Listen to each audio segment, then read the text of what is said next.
taking one of these groups all the back. With the take it. It's not. That's fine. It's a lot.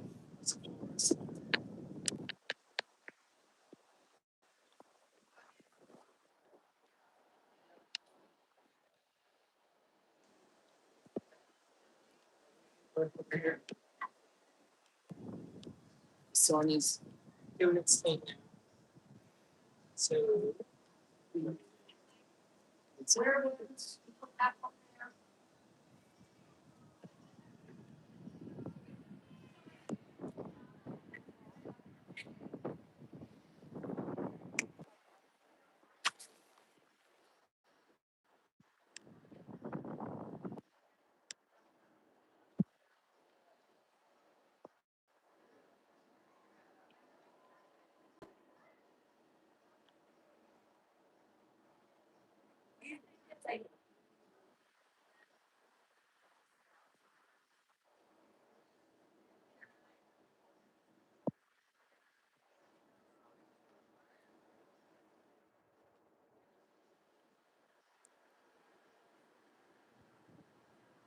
like for it.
Taking photos? It's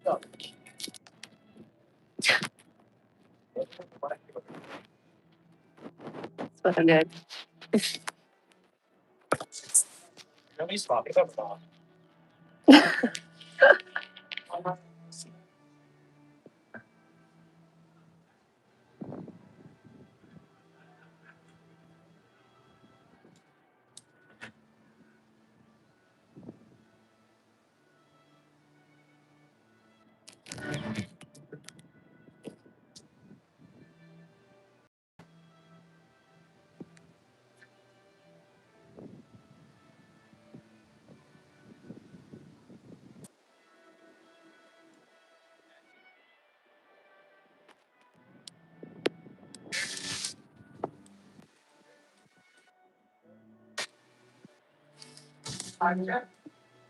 It's popping.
Like 11 was up with people coming on. See how big it is.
Thank you. Please be seated.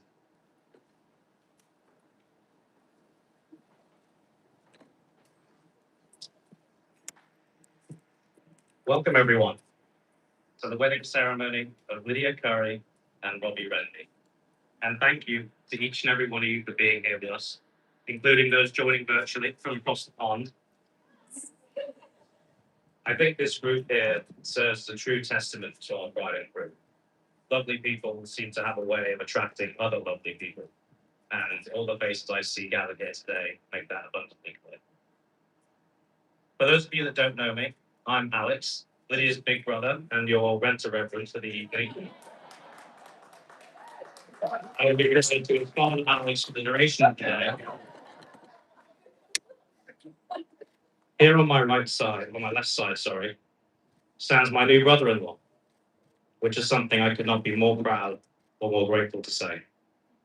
And on my right side stands my little sister, little Lily Curry, looking every bit as beautiful as we knew she was. Lydia and Robbie's story is a bit like the script from one of those nostalgic Disney Channel original movies. They met when they were kids. She was a singer, he was a drummer. They started a band in the summertime, and the rest is history. Their love existed and persisted through many of life's most fundamental periods, and time has only seen them grow closer and more certain of their path together. Their love has evolved a lot since those days performing Friendship on Fire at the North Miami's Powwow, but only in the most incredible ways. They have managed to capture and hold on to that lightning in a bottle kind of love that you feel when you're young and translate it to a real life built to stand the test of time. They've officially rebranded from each other's first love to each other's true love. These are two people who have spent their lives blessing all of us with a front row seat to what a kind, intelligent, talented, and determined person looks like. They're two truly exceptional individuals who were always destined to find each other because they truly deserve someone who's as wonderful as they are. I think I can speak for all of us when I say that we are so proud of who you both are, and particularly who you are together. The life you have built and will continue to build is so pure and genuine. We can't wait to see all the places it will take you and all the adventures it will give you. And now, this is the part where I'm supposed to offer our bride and groom some words of wisdom or advice on marriage and the road they're about to travel. But the truth is, I'm the one that learns from them each and every day on what true love, passion, and commitment is supposed to look like, just by watching them be together.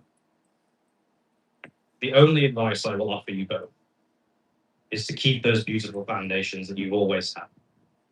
Nurture them, grow them, and protect them at all costs. And in those inevitable tough moments, if you ever need a reminder of just how brilliant an idea this is, you know where to find me, and you know where to find all of us. And speaking of all of us, I would now like to invite up two people who are very special to our bride and groom, Lydia's godmother, Rebecca, and Robbie's uncle.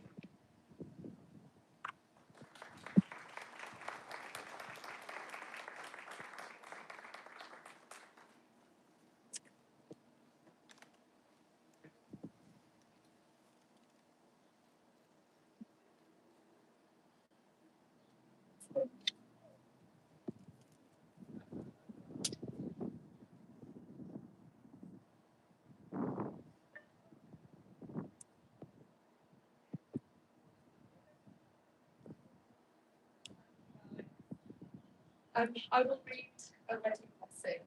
It's a very special day. Now you will feel no road. For each of you will be the shelter to the other. Now you will feel no cold. For each of you will be the warmth to each other. Now there will be no loneliness. For each of you will be the companion to each other. Now you are two persons. There is one life before you. May beauty surround you both in the journey ahead through all the years. May happiness be your companion, and your days together be good and long be better.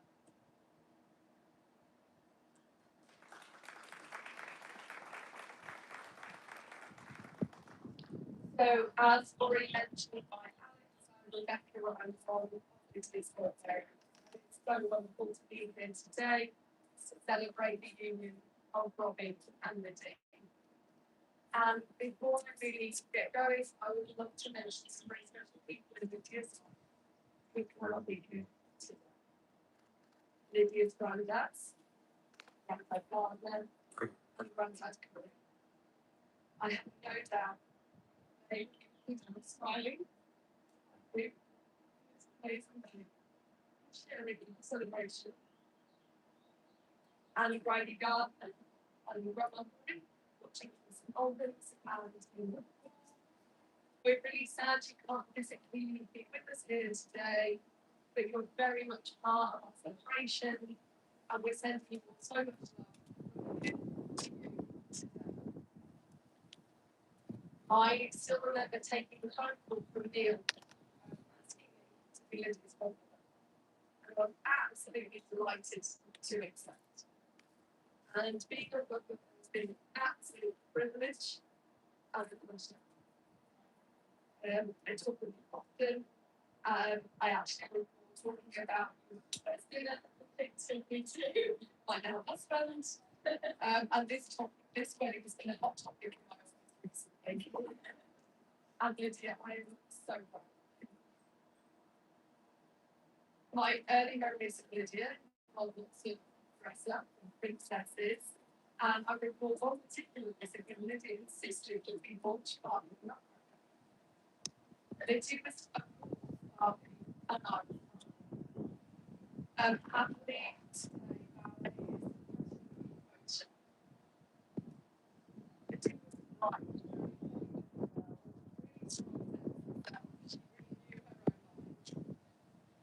Ellie and Bill have done an amazing job creating and supporting this group throughout their teenage years and into adulthood.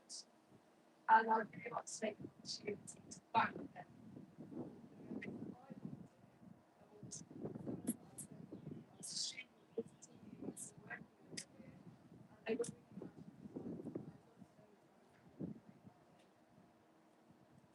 Ellie, I especially want to thank you for allowing me to witness what it is to be a mother of young children.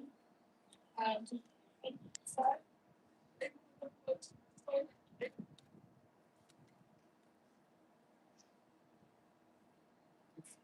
it is achieved many things and done, which is a mistake. But what has made me prouder is seeing the messages. So, she's chosen a career dedication to supporting others. Lydia and Robbie, I wish you a future filled with happiness, memories, adventures. Some moments will be magical, others will challenge you. And through it all, I certainly will support and love and champion one another. May your marriage be filled with laughter and love and a lifetime of sweet memories together. Congratulations.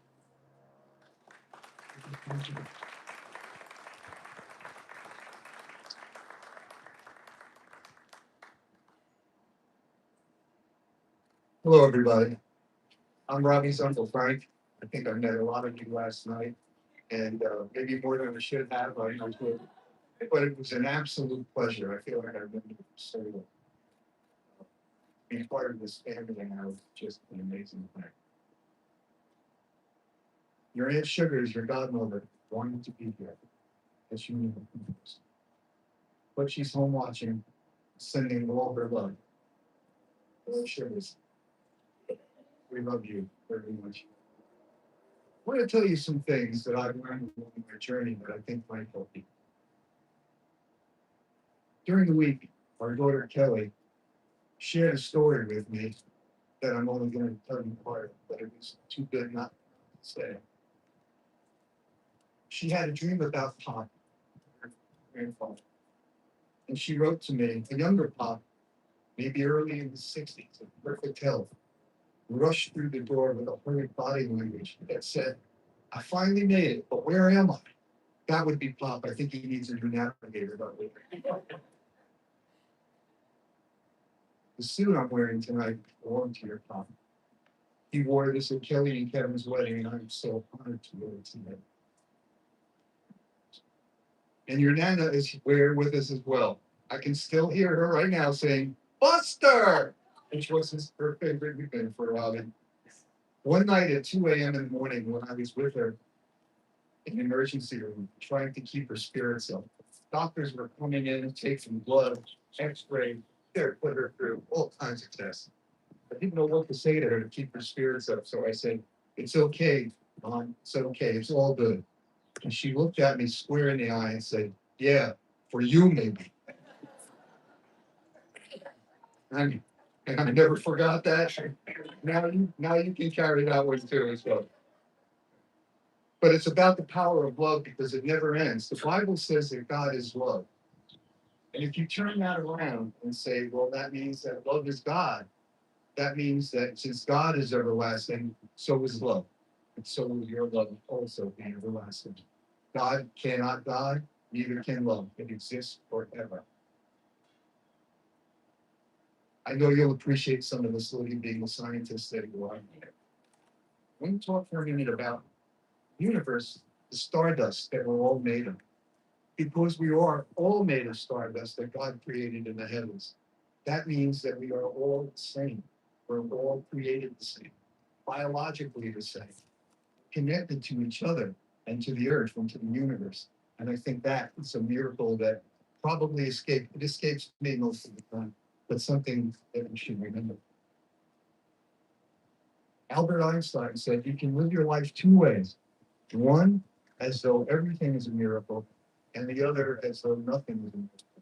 I know which one you chose, I know which one I choose. folks the same. I want to briefly tell you about something called synchronicity. I'm sure you're familiar with Paul Jung, the famous scientist and psychologist. He spoke of synchronicity as being far more than coincidence. He said there's no such thing as coincidence. Everything happens for a reason, and everything is destined. And he termed it as, I think this is good. He termed it as divine thread intervening in everyone's life. How many of you, I know I have, had that deja vu moment? That's really a message that says this is happening for a reason. This wasn't an accident. This is real. And it affects everyone. Certainly it affects you guys. Okay, this is kind of cool. I performed as a musician for weddings, many weddings. And I performed them, many of them right here in this venue, 55 years ago, long before either of you were here and before either your family existed. Out of thousands of venues in the state of New York and Connecticut, you guys happened to pick Briarcliff, where I was 55 years ago playing weddings. If that doesn't speak of synchronicity, nothing does. Now I'm back here with you. And I think that's just a beautiful thing. Neil and Ellie found each other so that Lydia, Alex, and Daniel could exist. Carol and Rob so that Robbie and Bree could arrive. Wayne and Tracy so that Amanda and Matt could exist. Your Aunt Sugars and I so that Kelly could exist. Every one of us in this room is the living culmination of countless planned miracles just like these. If you think about it, there's no accidents. We're all here for a reason. And so by joining your lives together, you're stepping into a story that's already written a long time ago. You're just playing out parts. I think Shakespeare said that all the world's the stage and you just play. Well, here we are, everybody playing out. Lastly, Robbie, I'm going to share some advice that your grandpa gave to you many years ago. Aunt Sugars and I were having a minor spat one day, and Pop was there, and he said, Frank, let me give you some advice that will save you so much anxiety. Just say, yes, dear. Over these past 50 years, I've said that more times than I can even remember. Occasionally, I even have to check the birth certificate to make sure I really know her first name. I thought it was dear, but it's not. So God, our Father, bless Robbie and Lydia with a lifetime of profound, unconditional love. Guide them with grace and laughter.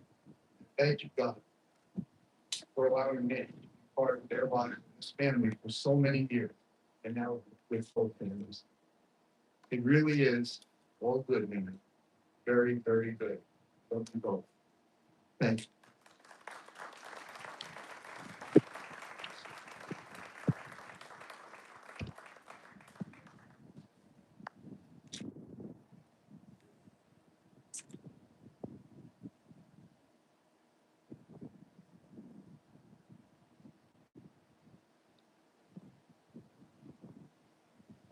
Thank you both for those lovely words.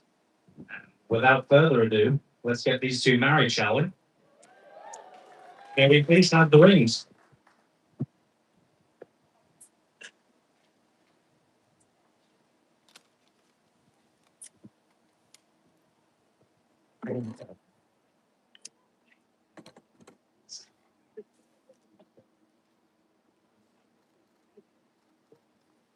I will now invite the bride and groom to place these rings upon each other's fingers and recite their vows, starting with our groom.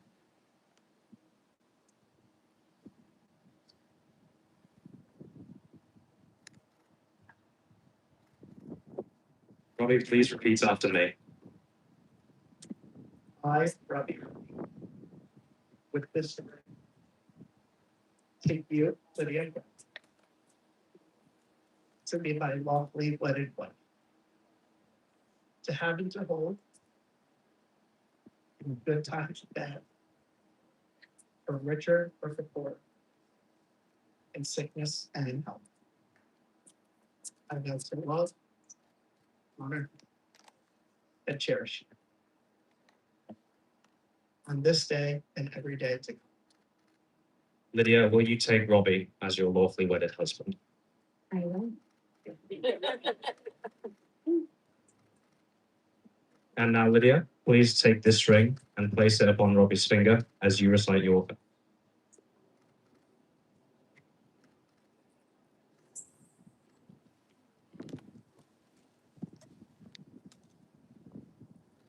After the occurring.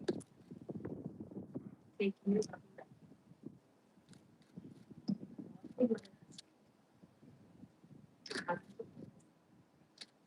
In good times and for richer and for poor. In sickness. I vow to love and cherish you on this day and every day to come. Robbie, do you take Lydia to be your lawfully wedded wife? I do. Now, there's only one thing left to do, which has been the part of the day I've been looking forward to for months. Lydia and Robbie, Mr. and Mrs. Rendy, having proclaimed your love and commitment to each other in front of all your family and friends, and for the whole world to see, it is my pleasure and the single greatest privilege of my life to pronounce you husband and wife by the power vested in me in the state of New York.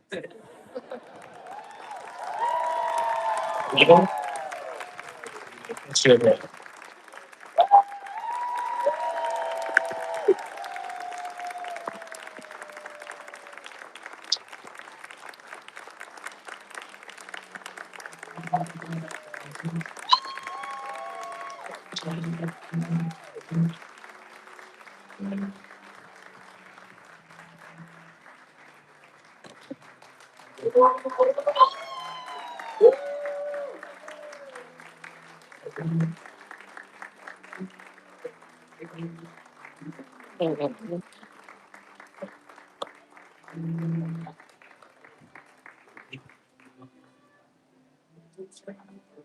Congratulations.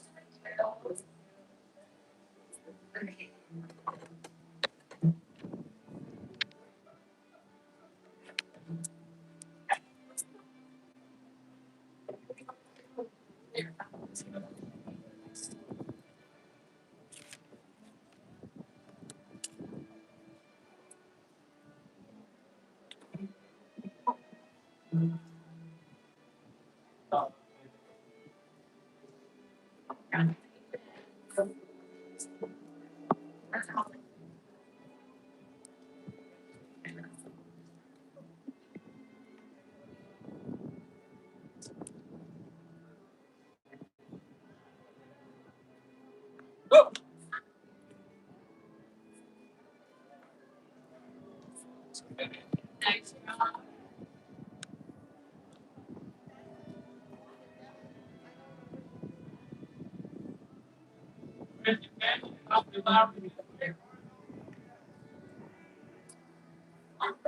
Okay.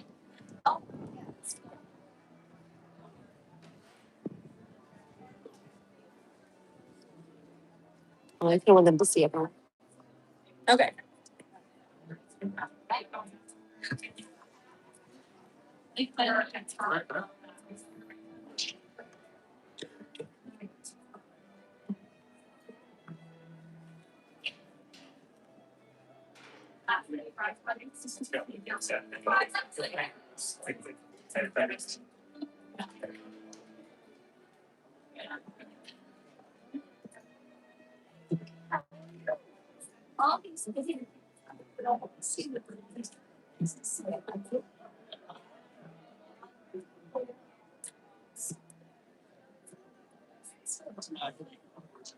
Baby, yeah.